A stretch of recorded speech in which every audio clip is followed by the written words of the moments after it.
ખપે ત્યારે ખમકારા આ તો બોલાવી દે, કારણ કે તો રાજા માણસ કહેવાય, પણ માટી ઘણી બધી ચીકણી. ઓહો, વરસાદના ફટાકડા. એક બોરસલીનો રોપડો આપણે અહીંયા આજે આપણા વાસોડાનું પિંજરું છે એની એક્ઝેક્ટ બાજુમાં કારીગર પાસે બાઇક આપણે બતાવ્યું. પણ મુખ્ય આની અંદર ફોલ્ટ શું છે ખબર? આમાં ગાડીનો શું વાંક્યો? લાડાનું બચ્ચું આવશે ને એનું જ આવે ને નક્કી નક્કી હો મતે રોહિતભાઈને આપણે આપણી આ સવારથી ઠેઠ અત્યારે મેળ પડ્યો છે, અને એક ટાંકી તો ભરવામાં જ કાંડ થઈ ગયો હતો. જય જય જય માતાજી મિત્રો, સ્વાગત છે આપ સૌનું આજના એક નવા વ્લોગની અંદર. આશા કરું છું આ બધા એકદમ ઓકે રિપોર્ટ છે મિત્રો. આજના વ્લોગની શરૂઆત આપણે અહીંયા આપણી ગૌશાળાએથી કરી છે. વરસાદનો રિપોર્ટ તમને આપી દઉં. વાદળછાયું વાતાવરણ છે, પણ વરસાદ રાતનો બંધ થઈ ગયો છે, પણ હજી આનું કાંઈ નક્કી નહીં. ખપે ત્યારે ખમકારા આ તો બોલાવી દે, કારણ કે તો રાજા માણસ કહેવાય, બરાબર. બાકી આ વરસાદ થયો, સવારનું બધું જ કામ ઓકે રિપોર્ટ થયું. ખૂબ બધો ગૌશાળાની અંદર ગારો થયો છે, સાફ સફાઈ કરવામાં આપણે ગારો થયા છે.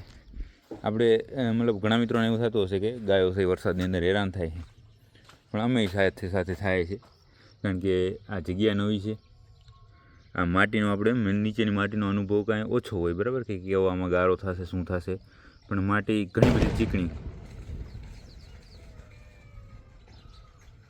ઓહો, વરસાદના ફટાકડા આ બધા જો ભડકી ગયા.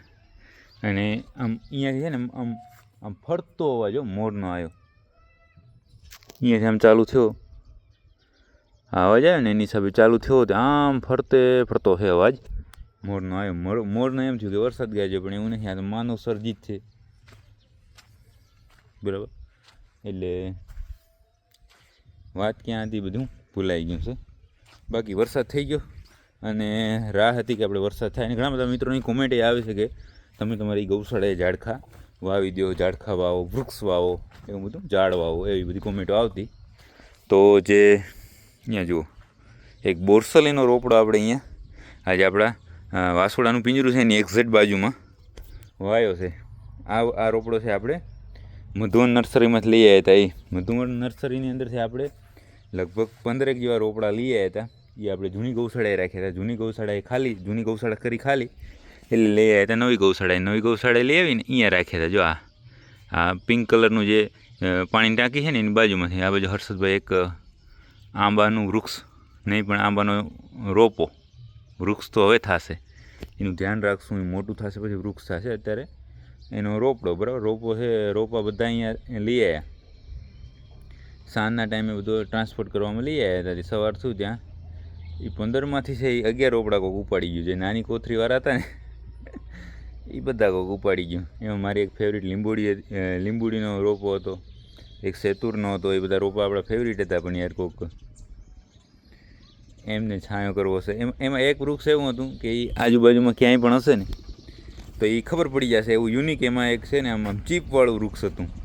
એટલે એ કોઈ ચિંતા નથી, પણ હવે વૃક્ષ પાછળ ક્યાં જાઉં કે રોપા પાછળ, એવું થાય. હવે મને એવું થયું કે ગાયોના નસીબમાં હજી છાંયો છે ને મોડો લખ્યો છે, સમજે.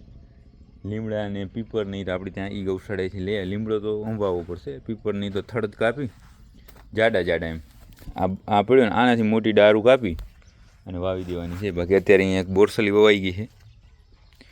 અને આ હર્ષદભાઈનો ફોન એ થોડુંક યુનિક છે, વચ્ચે આવી ગયો એક ફોન, એટલે વિડીયો થઈ ગયો બંધ. અને એના સિવાય બોરસલી સિવાય છે એક અહીંયા આપણે આંબો વાવી નાખ્યો છે આ બંને બાવરની વચ્ચે. અહીંયા વાવવાનું મુખ્ય કારણ એ કે આને કોઈ પ્રકારની આપણે અહીંયા સેફટી આપવી ના પડે. ત્યાં જે બોરસલી વાવી છે ને આને આમ ગ્રીલ ફિટ કરવી પડી. આને કાંઈ કરવું પડશે નહીં, એમને થઈ આવશે. અને પછી આમાં પાંદડા એક દી ગાયો નીકળી ગઈ હતી, એ ખાઈ ગઈ છે, બરાબર ને. એ પછી અહીંયાથી આખી એ આખો સંઘ ઉપાડીને નાખ્યો અહીંયા નવી ગૌશાળા. અહીંયાથી કોઈક બીજો મેળ કરી ગયો, પણ કોઈ વાંધો નહીં. એક આ જે 4 જેવા ઝાડખા વધ્યા છે એ વાવી નાખશું. અને પીપર નહીં ક્યારે કાપવું છે, આવા જાડા છે ને જો ઉપર થડ પડ્યું, એવા 2-3 થડ કાપી અને ડાયરેક્ટ જ વાવી દેવાના. એટલે પીપર તો શું થડમાંથી જ ઉગી જાય. અને લીમડા છે એનું થોડુંક લીમડાનું ને એ ક્યાંકથી રોપાવાળી ગોતી લેશું, સરકારી નર્સરીએથી લઈ આવશું. એટલે આ ઠંડુ મતલબ ભેજવાળું ઠંડુ વાતાવરણ છે ત્યાં એ મૂળ છે એ નાખી દઈ. એ હું ખડું ગયું ગયેલા હા તો આ શું છે? ખડ ઉગ્યું ખડ માર ભાઈ. વરસાદના પાણીનો પાવર જ એ છે ભાઈ. હમણાં છે ટૂંક સમયની અંદર જ અઠવાડિયાની અંદર જ વગડામાં એવું ચરવાનું થઈ જશે કે ગાયો આમ ખાણ મૂકી દેશે અને ધરાઈને આવશે એવું. પણ ત્યાં સુધી થોડી તકલીફ છે. બાકી અત્યારે સવારનું બધું જ કામ તો ઓકે રિપોર્ટ થઈ ગયું. પણ એક ટાંકી છે એ આની અંદર પાણીના જે હવાડા હતા ને, મોટો હવાડો ને જે પાછળના વાડાનો હવાડો, એ બંને આ ટ્રેક્ટરની અંદર ભરેલા છે. એ અત્યારે આપણે નીચે ઉતારવાના છે આ બંને. તો એ કામ કરીએ, કારણ કે આની અંદર વજન વધારે હોય એટલે થોડુંક એ પ્રમાણે ધ્યાન રાખીને નીચે ઉતારી લઈએ. મિત્રો આપણે સવારના આપણે ગૌશાળે બધું કામ ઓકે રિપોર્ટ કરીને પછી ઘરે ગયા હતા. અને તમને ખબર હશે ગઈકાલે આપણે આપણું બાઇક બગડી ગયું હતું, એટલા માટે હાલીને ગૌશાળાએ ગયા હતા બરાબર. પછી આજે સવારના ઉઠીને સૌ પ્રથમ કામ તો ગૌશાળાએ બધું કર્યું ને પછી હું આવ્યો કારીગર પાસે, બાઇક આપણું બતાવ્યું. પણ મુખ્ય આની અંદર ફોલ્ટ શું છે ખબર? આ ફોલ્ટ છે એ મારી બાઇકની અંદર વારંવાર આવે છે. જુઓ આમાં ગાડીનો શું વાંક્યો, આ ઉપરવાળું પેટ્રોલ અને નીચે પાણી જ છે, દેખાય? અને આ મારા કારીગર સાહેબ છે કે વારંવાર આપણી ગાડી રિપેર કરી દઈ. આમાં દેખાય ને, હું સવારના ગઈકાલે ગાડીની કીક ને સ્લેબ ને કીક સ્લેબ બધું આમ થાકી ગયું ત્યાં સુધી બી ટ્રાય કરી. પણ આમાં ઉપડે તો ઉપડે કેમ? આની અંદર સ્પાર્ક થાય? કોઈ દિવસ ન થાય. અને આવું છે છેલ્લા 3-4 મહિનાથી છે આપણી સાથે થાય છે. આ શું પાણી છે કે ઇથોનોલ છે? એ તો જરા કહેજો તમે. હ એ જરા કોમેન્ટ કરીને કહો એટલે ખબર પડે કે હવે આપણી બાઇક આ હાલશે કે આપણે બદલાવી પડશે કે શું થશે. નહીંતર આની અંદર આવું નીકળ્યું છે. અને ટાંકી મતલબ સાફ કરાવીને હજી 1 મહિનો એક જ થયો છે. મહિના પહેલાં પણ સેમ પ્રોબ્લેમ થયો હતો જ્યારે હું ઘરેથી આવ્યો ત્યારે પણ આપણે આની ટાંકી છે એકદમ ક્લીન કરી હતી અને 1 મહિનાની અંદર ફરીથી આ. પણ હવે શું છે, આપણે તો બાઇકનું કામ છે, બધું કામ ઓકે રિપોર્ટ જ કરવું પડે એટલે થઈ ગયું છે. પણ આ છે એ જે રેગ્યુલર યુઝ ના કરતા હોય, બાઇકનો બહુ ઓછો યુઝ કરતા હોય એના માટે છે ખૂબ મુશ્કેલ કામ છે. આ હું પેટ્રોલ આવે ને આવા પેટ્રોલની અંદર બાઇક હલાવવી. પણ ચલો હવે બીજું કાંઈ ન થાય. ગાડી બાઇક આપણું ઓકે રિપોર્ટ થઈ ગયું છે તો લઈને નીકળીએ ગૌશાળા તરફ. હમણાં જ મને હર્ષોનો ફોન આવ્યો અને એણે મને જણાવ્યું કે આવો તો પીપરની ડારું છે આપણે વાવી નાખીએ એટલે એ મંડે મોટી થવા. તો એ કામ હમણાં આપણે ઘરે અહીંયાથી જઈશું સીધો ઘરેથી જમીન પછી જાઉં ગૌશાળાએ. તો મિત્રો આપણે આપણી ગાડી બપોરના રિપેર કરાવીને જવાનું હતું આપણી ગૌશાળાએ. પણ ગૌશાળાએ આપણે પહોંચીને ગયા અત્યારે પણ પાંજરાપુર જ છીએ આપણે. અને આઈસી વોર્ડની અંદરથી કંઈક અવાજ આવે છે એટલે ત્યાં કંઈક કામ થતું લાગે. બોલ રામા, 2 ભારી ઉપાડી ત્યારે ફોટો પાડવો તારે? વાહ, શું એક્શન છે તારી! ધોર શું કહે? ધોર. અને હા, હું તમને અહીંયા એટલા માટે લઈ આવ્યો છું કે આપણે ધોર ચેક કરવાની છે. કારણ કે હવે છે ધોરની જ રાહ છે આપણે કે ક્યારે ધોર તું અહીંયા અને અમે તારું બચ્ચું જોઈએ. હજી ધોર મને ક્યાંય નજરે ચડી નથી, પણ વહેલા મોડી ચડી જશે. મોટી મધર નહીં પણ નાની મધર દેખાણી છે. અરે નાની મધર. અને આપણા ઘણા મિત્રો કોમેન્ટ કરતા હોય છે કે ઝાંઝરનો વાસડો તમે બતાવો. તો એમાં એવું હોય કે આપણે અહીંયાથી જે પશુની કે વાસુડાની ગાયોની આખલાની જરૂર ના હોય એ બકના વિભાગમાં આપણે મોકલી દઈએ. અહીંયા આપણી પાસે જગ્યા નથી એટલા માટે. તો જ્યારે પણ બકના જશું ત્યારે આપણે જોશું. બાકી હવે ધોર કેમ દેખાતી નથી? દેખાય છે તમને ક્યાંય?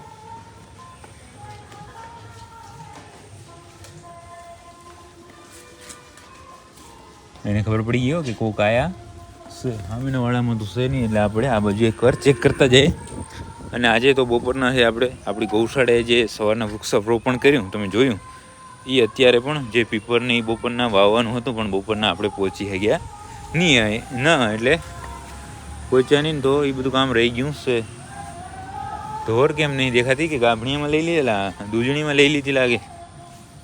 હાલો તો હું એકવાર ગોતી લઉં ધોરને અને પછી તમને બતાવું. ધોર મને ક્યાંય ના દેખાણી ને એટલે સીધો હું આપણા મુખી પાસે આવી ગયો, પણ મુખીના ભેગા ભેગા મને ધોરે દેખાઈ ગઈ. ધોરને આ બાજુ કાઢો તો શું ખાય? ખોર ખાય એમ ને? વાહ વાહ વાહ વાહ, શું વાત છે. હે હવે તો એ અહીંયા છે ને પછી આપણે એને દોશું. સાચી વાત સાચી વાત. લાડાનું બચ્ચું આવશે ને એનું જ આવે ને? નક્કી નક્કી. હું પેલા વાડામાં ગોતીને થાકી, મેં કીધું ધોર દેખાય નહીં એવું બને નહીં યાર. પણ પછી મને આમ ઓચિંતું હુજી ગયું કે ભાઈ એ ગૌશાળાની અંદર વારી લીધી હશે અને અહીંયા આયા ભેગે સીધા દર્શન જાઓ. હો માતે માતે. હજી તો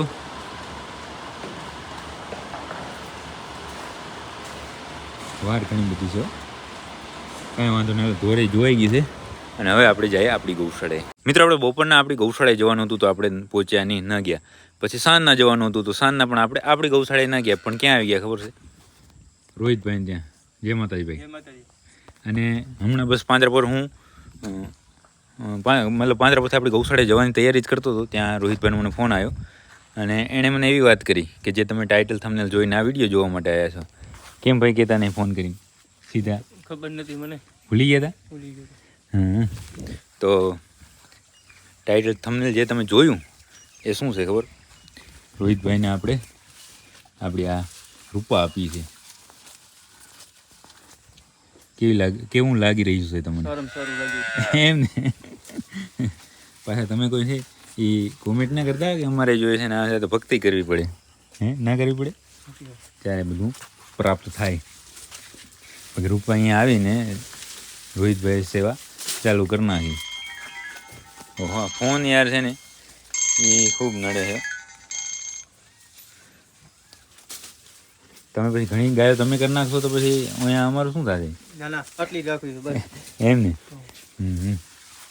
રૂપા છે આપણા મિત્ર રોહિતભાઈને એમ જ ભેટ સ્વરૂપે આપણે આપી છે અને આજે એ લઈ ગયા હતા. જ્યારે લેવા આવ્યા ત્યારે આપણે હાજર હતા નહીં, વહેલો ફોન આપણે આવ્યો નહોતો. આમ ખબર તો હતી પણ ક્યારે લેવા આવી કાંઈ આપણે ખબર હતી નહીં. તો મેં કીધું તમે લઈ ગયા હોય તો કોઈ વાંધો નહીં, આપણે ત્યાં આવીને પણ જોઈ લેશું. રાજીપો ને એકદમ એકદમ. તો બસ બાકી રૂપા અહીંયા રોહિતભાઈ ત્યાં પહોંચી ગયા. રોહિતભાઈની વાડી અહીંયા રાપરમાં જ છે બરાબર, એટલે આપણે આવતા જતા જોતા રહીશું. બાકી રૂપાઈ ભૂખી લાગે અહીંયા આવીને ખાવા જ મીંડી સીધી. એમ ને? માવડી ઘરની છે તમારે? બરાબર. ના ના સરસ સરસ. લ્યો.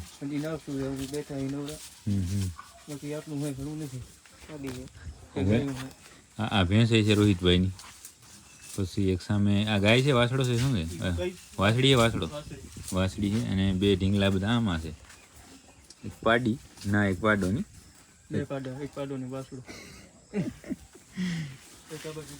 ના ના સરસ. લે રૂપાય હવે અહીંયા હચવા છે હારી. શોખ ઘણો છે ને રોહિતભાઈને એટલા માટે. તો જાશું આપણે આપણી ગૌશાળે. ચાલો તો હવે ફાઇનલી પહોંચી જાય. હવે તો છે એ ફરજિયાત જવું જ છે, કારણ કે બપોરે ખોટા પડ્યા ને અત્યારે ખોટા પડ્યા. હવે ત્રીજી વાર ખોટું પડવું નથી. આપણે હવે પહોંચી જાય એમ ને? હોય આ છે ને આ ગાયની અંદર 2-3 દિવસ પહેલાં છે ભદ્રનાથનું સીમન મુકાયું છે વાછડીવાળું બરાબર, જે કાશી છે આપણી, પછી પ્રેમા છે એના પિતાજીનું. રોહિતભાઈને પણ આપણે સાથે રહીને શોખ જાગ્યો છે નહીં? બાકી મને એવું થયું, મેં કીધું રોહિતભાઈને હું આપણે ફાઇનલ મતલબ ગમે ત્યારે છે આપણે ફોન કરવો પડે કે ભાઈ આવો તો આ કામ છે આ કામ છે. અને આજે મને ફોન આવ્યો, મેં કીધું કાંઈ કામમાં નવું છે. પણ પાછી આપણે બીજી વાત થઈ ગયેલી હતી ને એટલે રૂપાને આપણે જોઈ હતી, મતલબ અહીંયા લઈ આવ્યા અને આપણે અહીંયા આવીને જોઈ હતી, એટલે જોઈ લીધી અને હવે પહોંચીએ આપણી ગૌશાળાએ. પટેલની વાડીએથી આપણે આપણી ગૌશાળાએ આવી ગયા હતા અને આપણી ગૌશાળાએ જે સવારે ટાંકી નીચે ઉતારવાનું કામ કરવાનું હતું મંજી પટેલ, એ અત્યારે છે હવે શું છે સવારથી ઠેઠ અત્યારે મેળ પડ્યો છે. માણસો 2-4 આવી ગયા ને એટલા માટે. અને એક ટાંકી તો ભરવામાં જ કાંડ થઈ ગયો હતો, એ હું તમને બતાવું હમણાં. જો અહીંયાથી દેખાય તો આ દેખાય એક બાજુની જ પારી છે, એક બાજુની છે નહીં.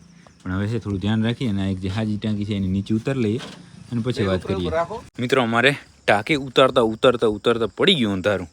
અમે લગભગ 2, 4 અને 7 જણા હતા. તો પણ એટલું આમ તકલીફ પડી કે ન પૂછો વાત, કારણ કે આની અંદર વજન જ એટલું બધું આવે. આ ટાંકી રહી ને આપણે જે મેન હવાડો હતો ને મોટો, એ તૂટી ગયો છે ભરતા ટાઈમે, બરાબર. અત્યારે કાંઈ નહીં થયું. આ દેખાય ને આટલું એટલું તૂટી ગયું છે, પણ કોઈ વાંધો નહીં, રાખી દીધું. વળી કાંઈ સેટિંગ જે કાંઈ પણ થશે એ કરી નાખશું. બાકી હવે આજના વ્લોગને આપણે અહીંયા સુધી જ રાખી દઈશું, કારણ કે હવે અંધારામાં કાંઈ દેખાશે નહીં, વાતચીત કંઈ થશે નહીં, બરાબર. આજના દિવસની અંદર આપણે ધોર જોઈ લીધી. એક રૂપાને આપણે આપણા મિત્ર પટેલને ભેટ સ્વરૂપે આપી દીધી. અને બીજું શું જોયું, ઝાડખા સવારના હોવાઈ ગયા, ફર્સ્ટ ક્લાસ એ કામ થઈ ગયું. બાકી હવે આજના બ્લોગને આપણે અહીંયા સુધી જ રાખી દઈશું. જો તમને આ બ્લોગ પસંદ આવે તો લાઈક કરી નાખજો, સરસ મજાની કોમેન્ટ કરી નાખજો, અને તમારા બધા મિત્રો સાથે આ બ્લોગને શેર કરી નાખજો. હવે મળી કાલના નવા બ્લોગ સાથે.